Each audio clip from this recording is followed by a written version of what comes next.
Kai nā iwi kua tau mai nei ki tēnei pai kōrero tēnā koutou katoa, nau mai hoki mai anō kia Tapatahi.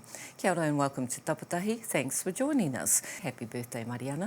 And this is Māori Television's morning news program.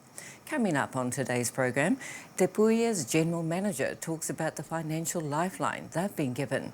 We discuss Māori housing. Māori performing arts teacher Whaitiri Poutawa has been hosting online Kapa Haka sessions from his Lower Hutt home.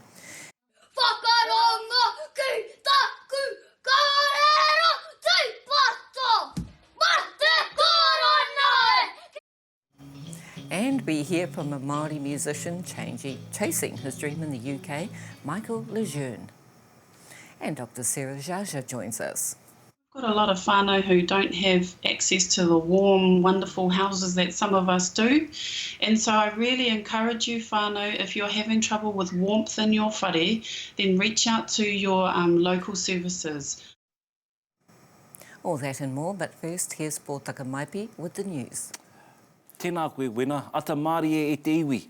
Ka whakangāua e te kāwanatanga e whitu ira ono miriona tāra ki Te Puia i rotorua a ngā tau e rua e tū mai nei.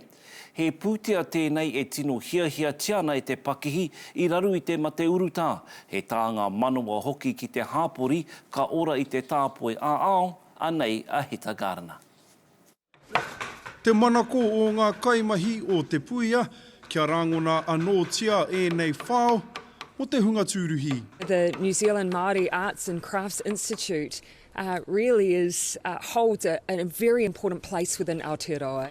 He kiko I whai I taua whakatau. And that's why that extra support is going in place to make sure that as we come through COVID, we don't lose the chance for us to ensure that we have weavers, carvers, those who have specialist knowledge continuing to pass it on through the Institute. Te reo tērā o te Premier. E ai ki ngā tatauranga rangahau o te wā a News Hub, kua tino hou te rongo o te pāti reipa I te wā o te urutā, I raro I te hautūtanga o Jacinda Ardern.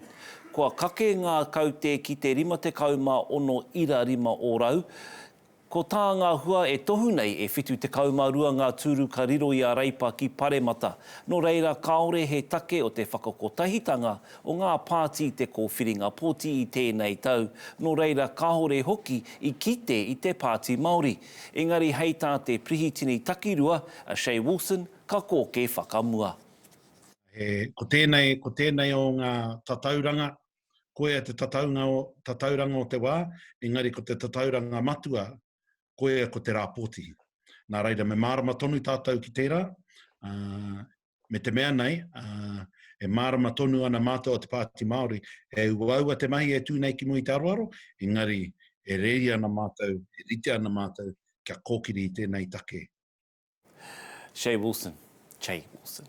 E tino maharahara ana e tehi mātua mō te hokinga atu o ā rātau tamariki ki te kura no muri I ngā kōhimuhimu e rere ana I ngā pai papāho pāpuri. E ki nei I raro I tētahi ture hou mehe mea ka māwiwi te tauira nō nā te kura ka tango pea ngā tamariki. Kei Alanet Amoroa, tēnei kōrero. E mana hauana nā tauira no te kura o Tangarei ki te hoki ki te kura, aha koa nā kōhimuhimu e rere ana. What is their stance and what are they going to do? Should there be an outbreak in the schools, are they going to work with us as the parents and the teachers, or are they just going to be whipped away just like the rumours say? Ko nā kōhimuhimu e kōrero nei ia, I raro I tētahi ture hau ka āhei nā pirihimana me orana tamariki, te hiki nā tauira mehe mea ka māwiwi te kura. Ka noho tū hāha, ka atahi ka ronoatia. It's a very remote possibility, but it's still a possibility, and those are the types of things that our people look at and go, hang on a minute, these things concern us and you need to reassure us before we're willing to put our children at risk and our people at risk. Ko Miles FERRIS. E ui ana ngā rōpū haka e te matatini me nā rānei me whakatārewa te whakataetai āmotu a te rātau. Ka whai te rangahau mo te anamata o te whakataita i ngā pānga o te uruta, ka mutu ka āta wānanga hia te puari o te matatini ngā hua o te rangahau a te rawiki. Kāore anō kia tū te whakataitai ārohe o Tainui, o Waitaha, o Aotea, o Tamaroro i te tai rāwhiti, o te tai tokerau hoki, i mua i te 30 mātahi o Akuhata, te rā e mutu ai te wā uru. Ko Marissa Wilson no Ngaiterangi he kaiako whakapakari tinana e whakamahi ana i tana pai ipurangi hei whakatena i ngā wāhine Māori kia Takatahi. Te ara haura ko tana whārangi Fitness for Females i whakarewahia i te rāwiki. Kua tata eke ki te torurau ngā mema kei a D'Angelo Martin tēnei pūrongo. Ko te nuinga o ōna apataki he wahine Māori, he ngana ana kia tupu anō te māia ki roto i a rātou. I knew that if I could create something that females could connect to and that they could do so easily, you know, within the comfort of their own home, not having to go out and leave their babies, not having to, you know, go too far. Me te aha ko te whakahoki kōrero me ngā hua o ngā wahine, tētahi o ngā hihiringa. The ladies are telling me that, number one, they can feel their body, they can feel muscles that they didn't even know that they had when they're working out. Number two, they are just coming out of the shell. They're coming out of their shell. Kārawe, kā te koira ngā tai pito me hoki kia Tapatahi. Kia ora pōtaka. Well, the budget delivered a 400 million recovery package for tourism operators, 10 million for Māori tourism operators, and a much-needed wage subsidy extension. The Tourism Transition Program is aimed at pivoting businesses towards the domestic and Australian markets, hibernate a firm, or work through other options. With me now is Takurua Mutu, the owner and director of MDA Experience Tourism Operations in Rotorua. Mōrena, Takurua. Mōrena. So what do you reckon about this transition program? Is the government trying to tell tourism operators in simple terms, if you can't survive on your own, change your job? You've hit the nail on the head. That's exactly what I think the government's saying. They've said, let's be realistic about it. We don't know when international tourism is going to come back. You know, we hear a lot of calls saying we've got to get our borders open. It's not just about opening New Zealand borders. We've got a whole world in lockdown at the moment. We've got a whole world that's facing a financial crisis. We've got a whole world that's trying to deal with the pandemic. So with no end in sight, because that is literally where we're sitting at the moment, with no end in sight for this $17 billion shortfall, the government has taken a really pragmatic approach and said, okay, get ready. You've got 5 months from when this started to a point where we may not fund you anymore to figure out how to get through it. And like I said, I think it's pragmatic. I think it's fair. I don't think it's reasonable to think the government should be just topping up businesses indefinitely for an unknown period of time. So what are you going to do? Work my hardest. Yeah, I mean, my position is I've 75% of my income comes from international tourism. That is across the group of companies that my brother and I own. We sit at 75% of our income coming from internationals. And so we've got a lot of ground to make up to be able to hold on to all 60 of our staff. So and, will you change the business to focus on domestic tourism then?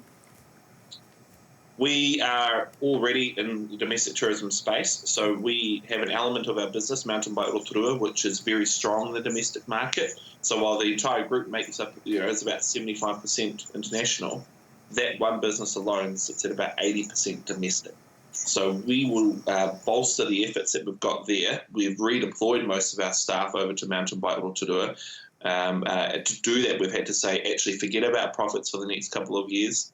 You know, don't even worry about that. All you have to do is have more money coming in than going out. So that's the simplest view I can give of our goal at the moment. But we've also moved in other directions as well. We were lucky enough to sit down with the Prime Minister yesterday and just note that domestic tourism isn't enough for the tourism industry to survive. it will need more than that. So we need to hear that there's a focus on opening up a trans-Tasman bubble, but only when it's safe, because we don't want to end up back in level 3 or 4 again. That'll decimate us even more. But we also need to be refocusing on other projects as well. So we've already started redeployment. I've already got staff who are out in the Whakarewarewa forest assisting the Rotorua Trails Trust and the Rotorua Lakes Council with trail building. And we're about to send some more staff that will keep in our midst and but redeploy them over to do tree planting in the Waikato as well. So, yeah, I think that's probably the nice thing about being a small to medium enterprise is that you can pivot.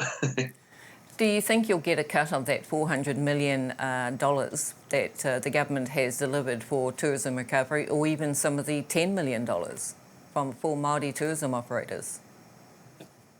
Well, I mean, my aim is to not need it. The reality is, you know, I will need to apply for the wage subsidy extension that's coming. So don't forget there is that coming as well, which has been boosted, and it's really designed for the tourism and hospitality sector. You know, recognising that businesses that are at less than 50% of their regular income will be able to access this. So there is that extra wage subsidy extension that's going to be a massive support. But I mean, I hope I get to a point where I've pivoted enough, where I've done enough to get enough revenue going to hold all 60 staff and not require any of that $400 million. But will I get there? I don't know. That's we need time to work that out, and I think that's why there's a wage subsidy. I think that's why that's been extended, to actually give us a realistic time frame to see if domestic tourism and our other pivot moves are enough for us to survive. Are Māori tourist operators in Rotorua banding together to support each other, to work together through this crisis? I keep an eye, a pretty close eye on the forums, you know, on LinkedIn and Facebook, and there has been a really, when the budget was announced, there was an interesting divide that happened between that mainstream tourism forum and the Māori tourism forum. And I suppose in the Māori tourism world, we are mainly made up of small and medium businesses. So, you know, the small, medium businesses are really agile. They can be nimble, they can pivot, they can move, they can change to suit really quick. And because most of our sector is made up of that, I saw almost nothing but positivity and confidence in how the budget was announced and what was presented. And then I jumped over to the mainstream forum, and that was a massive split between people who could see, you know, the pragmatic approach that the government had taken, but then the others who actually thought, and, you know, it may be because they were in such a feeling of desperation, but I think they thought that there'd be a package that would continue to fund businesses indefinitely. And, you know, I can understand why they thought that. Because we will lose really good people out of our industry. This is an industry I've been in since I was 17, so it's my work whānau, and I'm going to lose some of them. This whole pandemic, this whole crisis will see a significant number of jobs lost from the tourism industry. And while I personally hoped that we could find a way to save them all, the practical side of my brain says, actually, we just don't know when this is going to end. We don't know how much longer we have in lockdown with the world shut off to us. So the thought of topping up $17 billion a year just isn't realistic.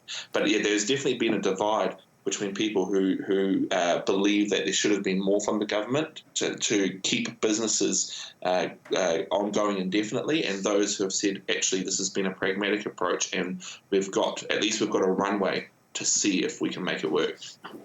Now, I know that Jacinda is encouraging whānau to go for a holiday, you know, to some of the tourist spots like Rotorua, but at the same time, the air traffic control towers are being removed from Rotorua Airport, from Hawke's Bay, from Gisborne and other regional airports. Is that going to be a problem to resurrecting tourism in the regions? Well, they haven't gone yet, and Airways has signalled that they want to lower costs, and I haven't heard any more that they've confirmed it. Yeah, I mean, you know, we all have seen a decline in the regions from Air New Zealand, and I'm someone who's passionate about that business. I think it is the best airline in the world. I struggle to fly with anyone else. And when you see things like that, when you see companies like Airways, because I believe Airways is actually a private business, so they get to make their own decisions outside of government, potentially. But when you see them signalling those sort of moves, you're only actually doing yourself a disservice to the regions, these parts of New Zealand, which, Rotorua and Napier are great examples of tourism meccas, tourism hubs. You're doing them a disservice to actually help with the longevity of survival, with that recovery of tourism. And I look at it from my main business is luxury tourism. We see private jets come into Rotorua, into Napier, and now you're actually going to tell me that you're going to make this harder to do. You're going to make my job even harder to do just because you want to save $1 over there. And you got one of the biggest bailout packages from government. The air industry, civil aviation, the air industry, I think was given almost $1 billion bailout, at the very start of coronavirus. And yeah, granted, most of that went to Air New Zealand, and I'm happy for that because, like I say, I'm passionate about that airline. I think they represent New Zealand in an amazing way. But you're telling me you got such a big handout and you're still considering moving out of the regions. It almost feels like that was premeditated, to be honest. Takurua Mutu, kia kahara a koe. Thank you for joining us this morning. Yeah. No worries, and thank you for having me, and thank you for supporting tourism as well. Well, Sir Apirana Ngata's vision to keep Māori arts and crafts alive will live on after an injection of $7.6 million was given to the New Zealand Māori Arts and Crafts Institute. The announcement was made yesterday after Minister Nanaia Mahuta visited the Institute in Rotorua, along with Calvin Davis and Jacinda. Joining me now is the General Manager of New Zealand Māori Arts and Crafts, Eraia Kiel. Tēnā koe. Tēnā koe. Kei te pēhea. Hika ka no te wairua. E hoa, tēnei wā. So tell our viewers how you're feeling about the budget announcement, about this financial lifeline. Yeah, obviously we, tuatahi rau e mihi ana ki ngā karaua me ngā kuia I taua wāra. Tika tau I runga anō I te tirohanga whānui me ki a tāpira nama I tōna wā. Me ki rā te kōrero ko te whare I whakarehia ruti te pātu watawato ngā tūmana ko no reira mai nei huruhuru. I tai ai te whakatutuki I rā tūmanako I rā hia wā tātou mātua tūpana I te wā I a rātou. So we're extremely grateful for this lifelink.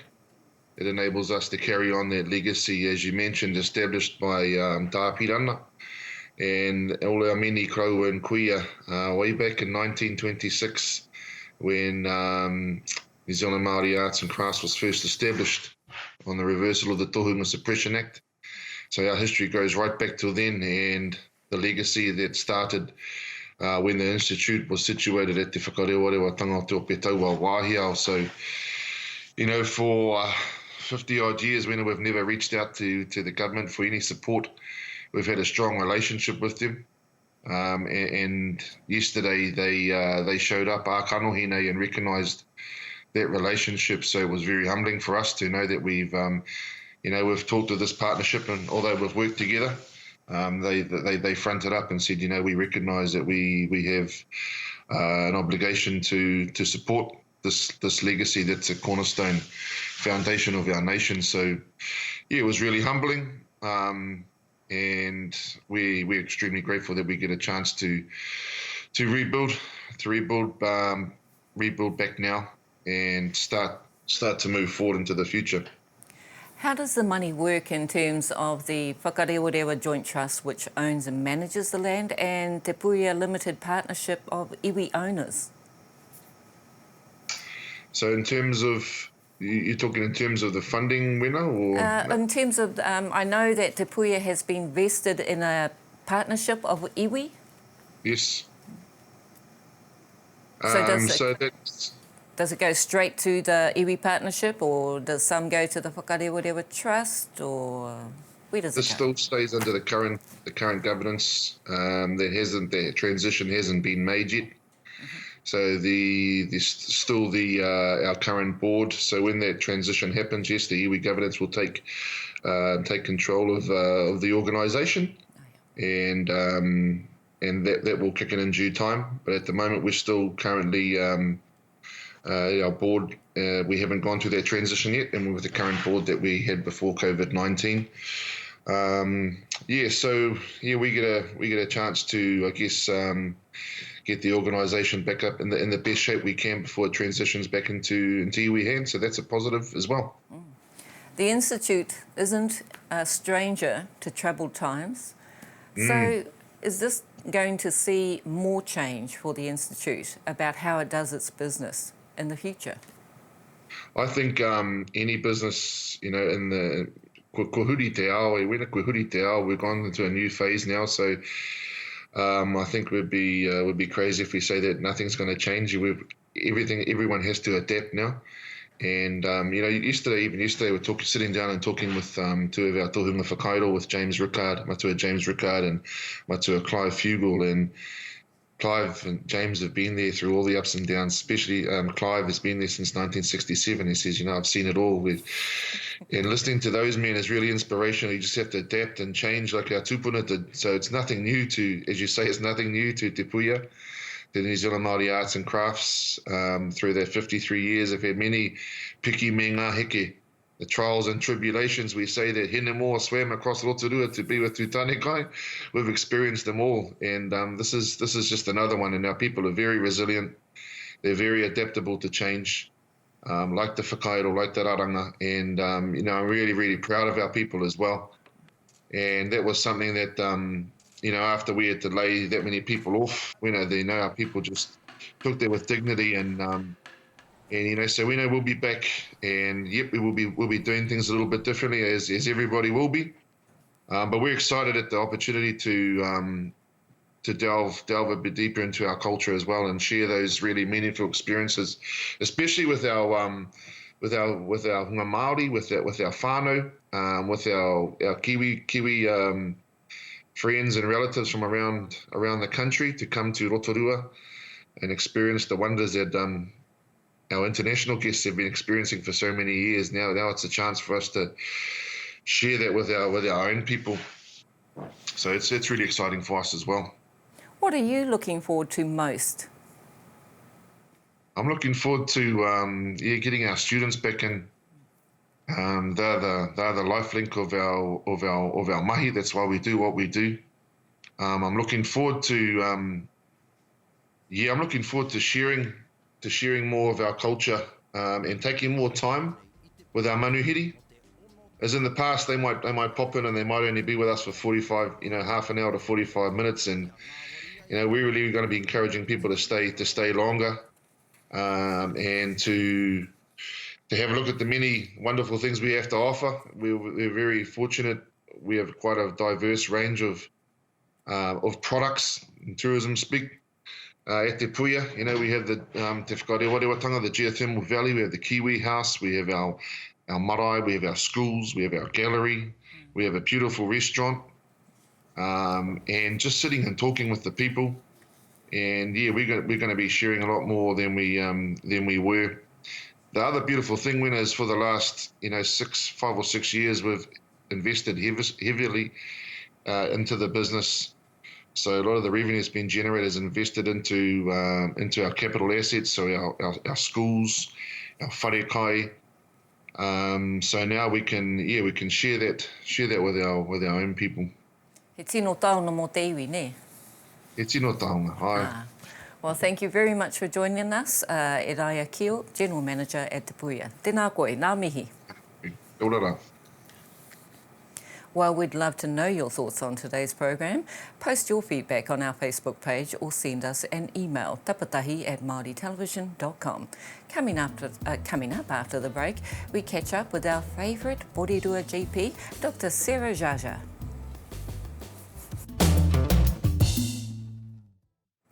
Hoki mai anō, the housing crisis continues to affect Māori. Te Matapihi was formed 10 years ago at a national Māori housing hui and advocates Māori housing interests at a national level. With me now is their General Manager, Wayne Knox. Tēnā koe, Wayne. Thanks for joining us. Tēnā koe, wena. So the budget put $40 million into a partnership with Māori and iwi to address the growing housing crisis. Where do you think this money should be invested? Kia ora. Well, first and foremost, I think it needs to, in simple terms, be invested in Māori housing solutions. That looks whatever it needs to look like for a particular whānau, for a particular hapu or iwi in a particular location. So I guess the key distinction is that it needs to be Māori-led, because we know that Māori responses are the most effective in supporting our whānau wherever they are along their pathway. So recently too, the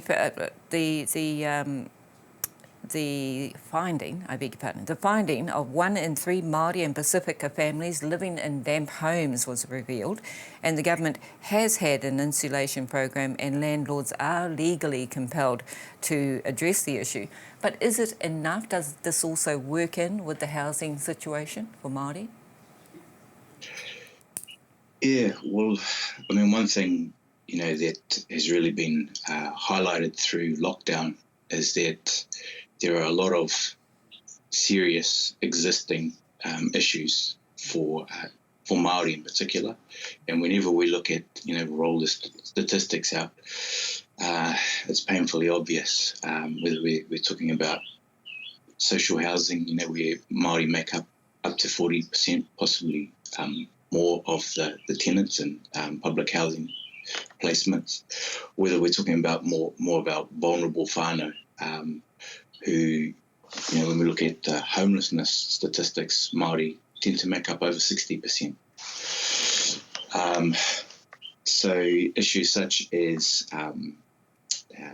the health of our homes, the adequacy of our homes, overcrowding has really been highlighted through lockdown because of the need for whānau to be able to isolate and essentially we're talking about very unhealthy living conditions that place additional stress on whānau who are already stressed. So absolutely, the light's really been shone on existing inequities, and absolutely, I think the intention of the new $40 million putia recently been announced is to address the most vulnerable whānau. Do you get a say on where the money goes and how it should be used? We're expecting, the signals from the Ministry of Housing and Urban Development, who we're expecting to lead work around how that putia will be invested, has certainly signalled that they're intending to work in partnership with Māori. The Maihi framework, the Māori and iwi Housing Innovation Framework, which really will underpin that investment, provides a very strong kaupapa Māori framework within it, but also envisages a co-governance arrangement. So, Te Matapihi, on behalf of the Māori housing sector, as diverse as that is, will certainly be working with the ministry, and part of our role really is to ensure that Māori housing providers have the opportunity to engage in that and at the decision-making table. Earlier you said the money will go wherever the need is, but where is the greatest need? Is it in urban centres or in the regions? Yeah, and this is, something for us always to be mindful when we're talking about Māori housing, is that, yes, the majority of our people are in urban areas, absolutely. That's where a lot of the critical need is. But we can't disconnect from our rural kāinga and the realities also in our rural locations, because a lot of our whānau are wanting to move back to their whenua, and particularly because the urban environment, especially in terms of home ownership or even renting, is just unfeasible for them. So moving back home is seen as an affordable option, and it's becoming more and more affordable. So that's one of the changing dynamics of our society at the moment. Wayne Knox from Te Matapihi. Tēnā koe. Thank you very much for joining us this morning. Kia ora, ngā mihi. So, front yard. There we go, there's the autocue. Front Yard Festivals is an initiative of Māori performing arts company Te Puia Theatre, which takes performers direct to the homes of people in the Auckland region. Tainui Tsukiwaho, one of the kaiwhakahaere, says it's aimed specifically at bringing a smile to the faces of kaumātua. He kaupapa ki te kawe I te hari me te koa kia rātou e noho here tonu ana. I puta mai tēnei whakaaro ki rosi taku māhunga ia rātou. Ka noho rātou ki rosi tā rātou waka, ka haere ki te whare o tā mātou kuia koro, ka piki atu mai te waka, ka tangi raku, ka waiata, ka mahinga mahi whakaari paku noiho, ka haere ki rosi ngā waka, ka haere ki te tahi whare anō. E whāngā whakāturanga nā te pau thigera, te community te roa ko te manoko mō ngā kaumātua, e ki te ngā whakaari, e hoki ngā mahara.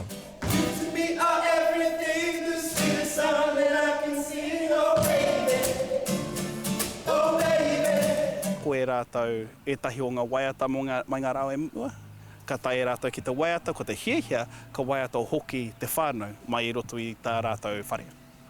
We really want people to be uplifted, to have a wonderful small moment of joy where they get to safely see and experience live theatre in a way that they're really, really comfortable. Ko tā te kai whakahaere o te kaupapa, ko tā Tainui Tsukiwaho, ko tētahi o ngā ua-uatanga, ko te ū ki ngā here o te tū tawhiti. Amo ngā rāerua, ko tahi mita ka tae ki te tū, I mā taki tēnei te wā ka kanikani tahi te karaua kuia ki rosi tēnei mahi whakaari, kare tae ki te pāna reire ki te a koe.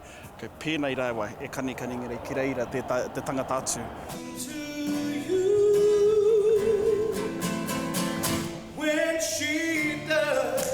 Kua tono ōkawa ētahi whare kaumātua kia whanga atu tēnei hunga ki o rātou kāinga. Engari ko te tūmanako ka tono hoki ētahi kaumātua kia whai wāhi rātou ki o rātou whare. No mai, hara mai, tono mai, send us an email and we'll bring an awesome bite-sized bit of music and theatre to your whare. Haia pōpō, ka kōkiri te kaupapa nei ki ngā whare o Tāmaki. Mare haimona riki, te ao Māori. Kia rawe tēnā kaupapa. Well, earlier we caught up with our favourite GP, Dr Sarah Sciascia, about what precautions parents and whānau should take now that school has reopened. Recently, a little boy tested positive with COVID-19. What advice do you have to keep our kids safe? Well, I guess the most important thing is to our parents, it's really important that you keep informed. You know what's happening with regards to the safety requirements of each alert level. So being at level 2, what can and can't you do at the moment? Things have been opened up, which is nice for us, but at the same time we need to be really proactive. So ensuring that we're letting our tamariki know what our kura has advised us about their safety at school, ensuring that they're reminded daily to wash their hands, sneeze and cough into their elbow, and if they are mawewe, it's really important, whānau, that you keep them at home if you can. We don't want to spread viruses, and now that we are back at kura and kohanga in our early childhood centres, the viruses are going to start spreading again, and that's not necessarily coronavirus, it's the ones that normally exist. So all the things we've already been taught, keep doing that, please. Do you have any advice for kohana kaiako, for instance, who have to keep that distancing if they can for tamariki in their care? It must be like herding cats.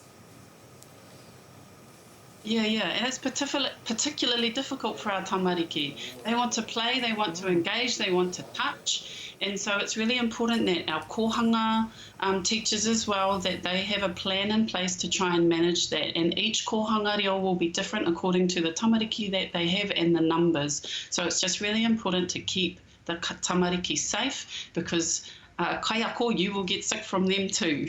So kia tū pato. So more people are out and about in public. What are the rules for whānau who want to see their GP, kanohi ki te kanohi? So the same as it was before whānau. I had a patient in here the other day who thought we were locked down for 4 weeks, so we weren't seeing patients. That is not true. We are available, and I really encourage you to come in and see us if you're unwell. If you've got a mamai of some sort too, don't forget all the other reasons that you come to the doctor. So your medical centre will have their own plan in place about what they are and aren't doing at the moment.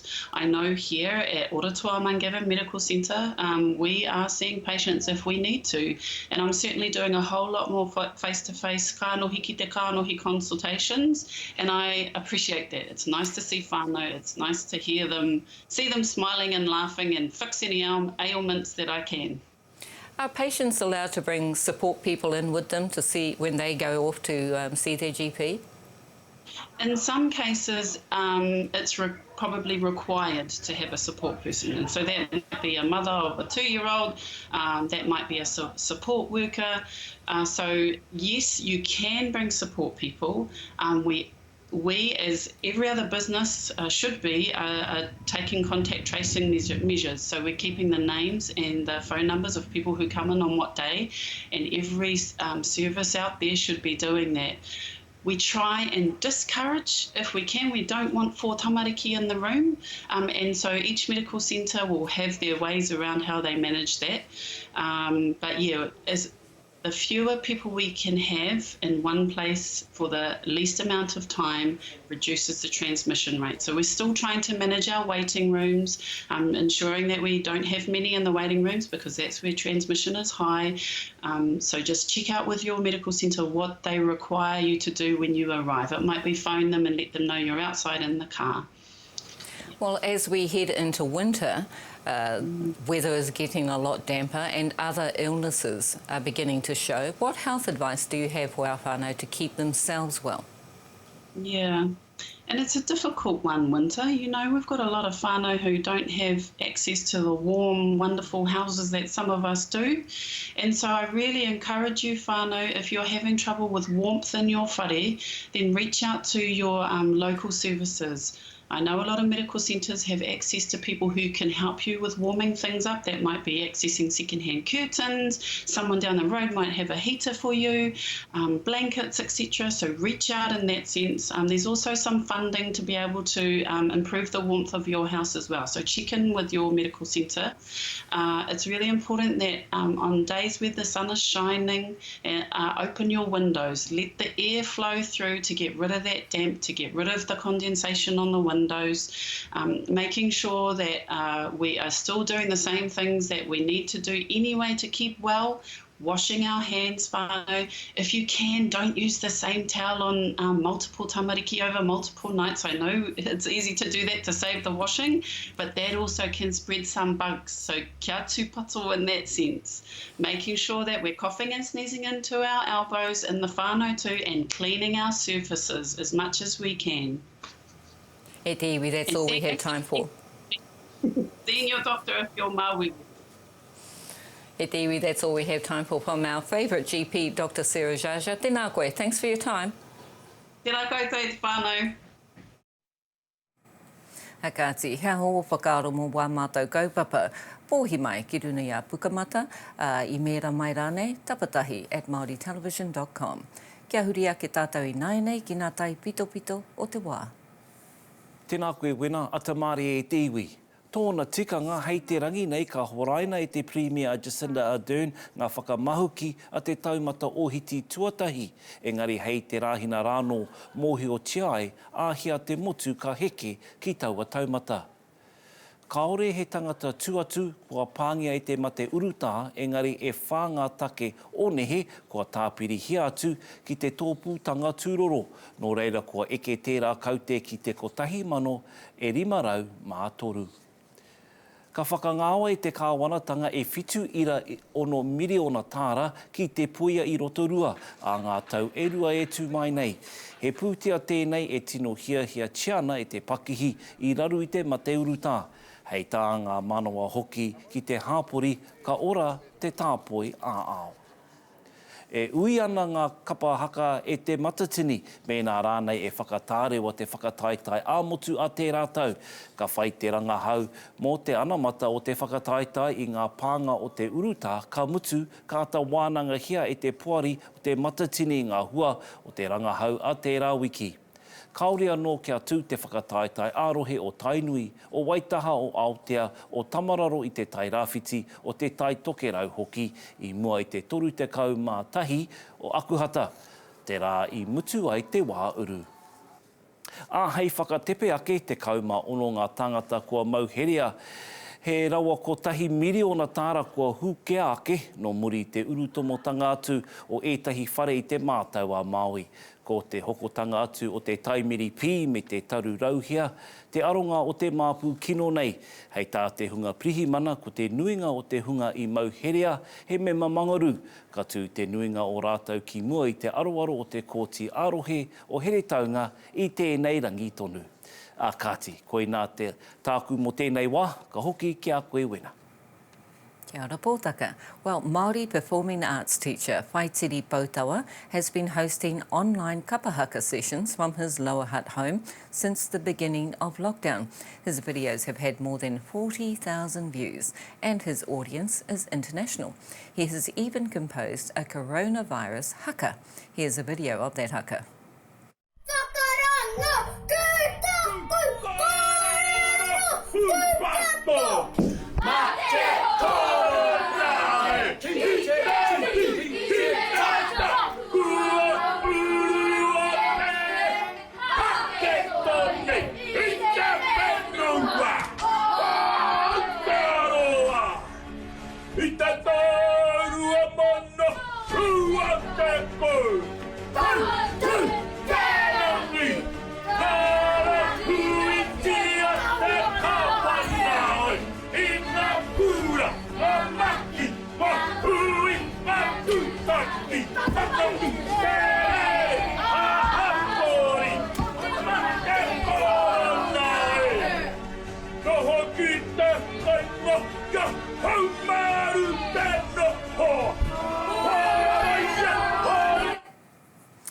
Pretty cool. Kapa Haka for Kids kaiwhakahaere Whaitiri Poutawa joins me now. Mōrena e hoa. Mōrena whaia. Are you surprised at how popular Kapa Haka online is, especially for all those kids?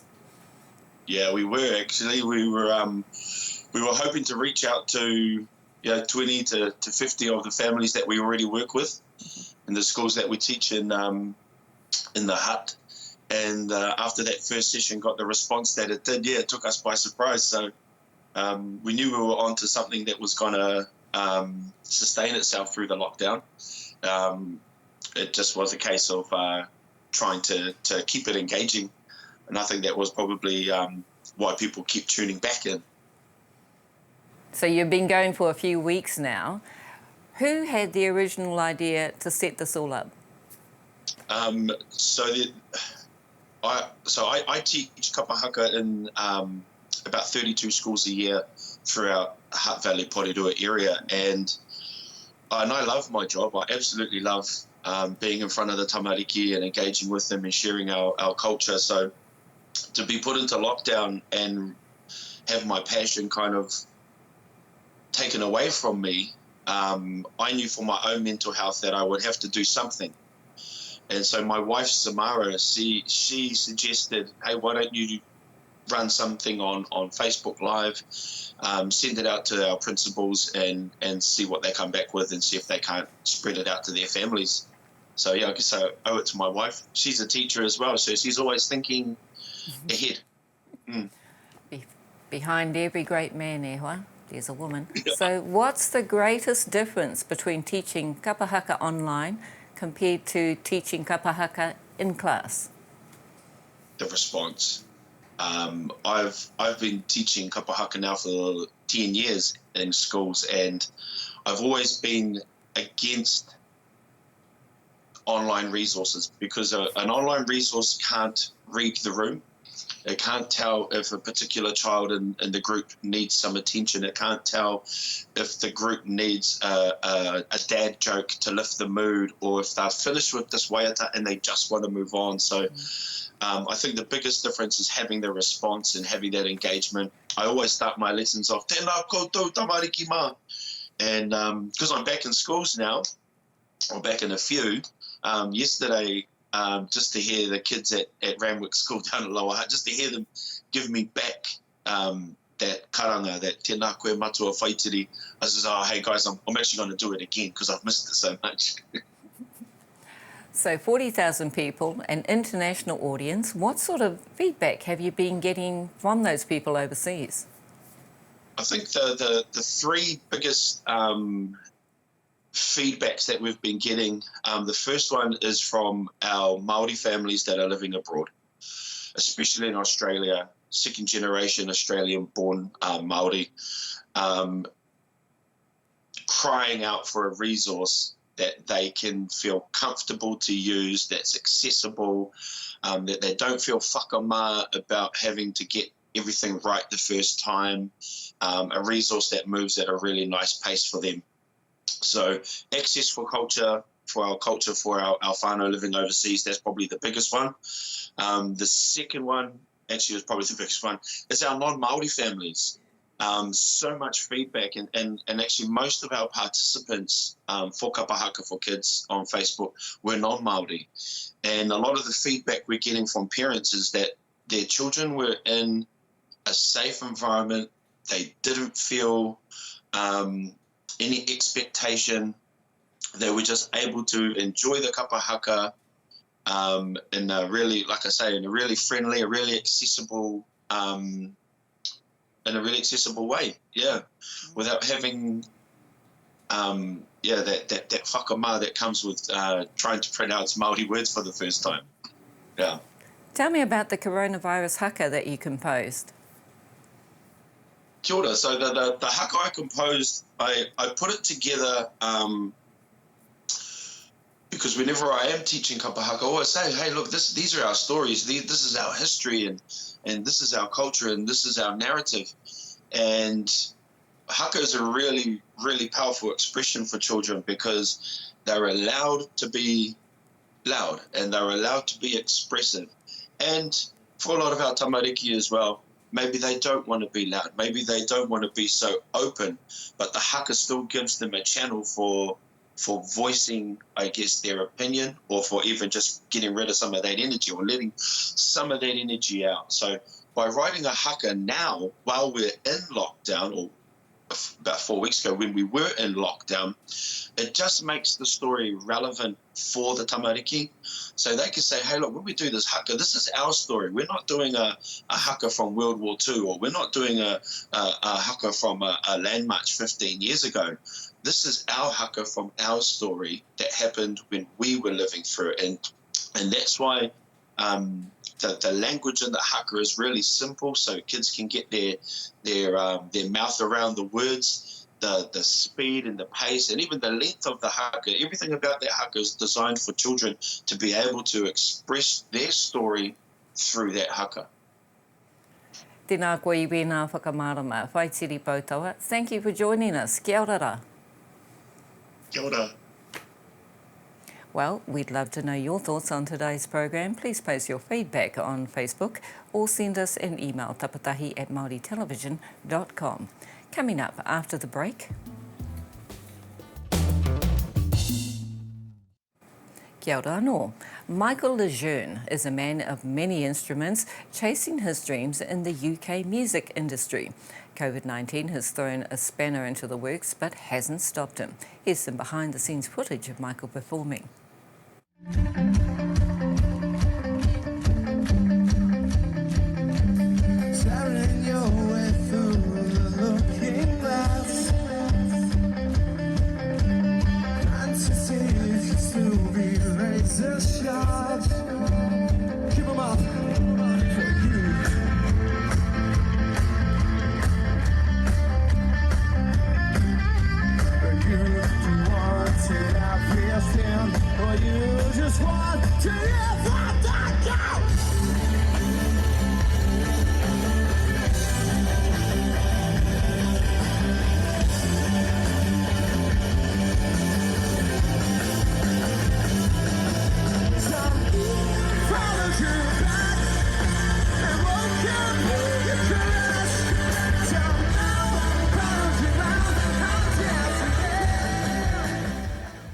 Well, that certainly woke you up, didn't it? Michael LEJEUNE of Ngāti Hine and Ngāti Porou joins us now all the way from the UK. Tēnā koe, Michael. Hello, how's it going? Tell me about that kind of music. How would you describe it? That particular band, I guess you would call, I don't know, some kind of rock music, maybe? It's the sort of music you need to wake you up in the morning anyway. Tell me how it's going in the UK. Has Boris Johnson's approach to COVID-19 been okay for you guys and the safety of people in the UK? Short answer is no, not at all. It's no, it's I don't think I'm alone in saying that he's done a very appalling job. You know, I don't know what I can say like to the max, but he's been very, very negligent. What's the best way to describe life under lockdown in the UK? The best way to describe life under lockdown, well, you know, for all the negative things that come with it, you know, you got to take the positives, and you know, of which, you know, there are a lot of people kind of soul searching, finding out what's really important in life. You know, there's not really much else you can do because you're stuck indoors. There's as you probably know, there's a huge death rate here. A lot of people are very afraid. It's simply just not safe to go outside. Basically, you know, I even had to stop checking the news and the stats and all that. Last I checked, we were kind of around 35,000 deaths, and that's just counted for in the country. So, you know, people are, you know, because the weather's also getting nice, and whilst there might not be any like apparent kind of difference out the window, a lot of people are starting to go out a little bit more and kind of test the waters a bit. But to me, well, it's still not quite safe. So what have you been doing to get your music plans, your music career, back on track? Well, all I can do at the minute is just sit and write and just keep writing, really. There's not really a lot of options because in the, you know, the digital streaming age of music, you know, a large portion of artists' revenue comes from touring. So with that option taken away, yeah, there's not really much else you can do. You can try release music.